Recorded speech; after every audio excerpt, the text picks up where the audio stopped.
11 ফেব্রুয়ারিকে সাংবাদিক সুরক্ষা দিবস ঘোষণার দাবি জানিয়েছেন সাংবাদিক নেতারা। সাংবাদিক দম্পতি সাগররুনি হত্যার বিচারের দাবিতে ডিআরইউ চত্বরে এক প্রতিবাদ সমাবেশে তারা এই দাবি জানান।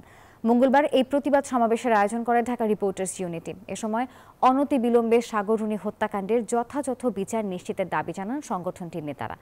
এ সময় দ্রুত প্রকৃত অপরাধীদের বিচার না হলে কঠোর কর্মসূচি দেবার হুঁশিয়ারি দেন তারা।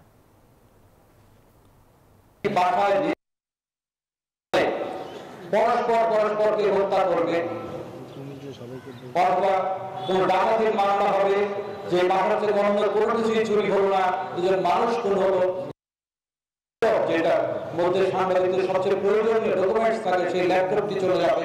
দয়া করে পুলিশকে বলুন তদন্ত করতে, আইন মেনে নিয়ম মেনে নির্ভয়ে, তাহলে আমরা বিচার পাবো, অন্যথায় নয়।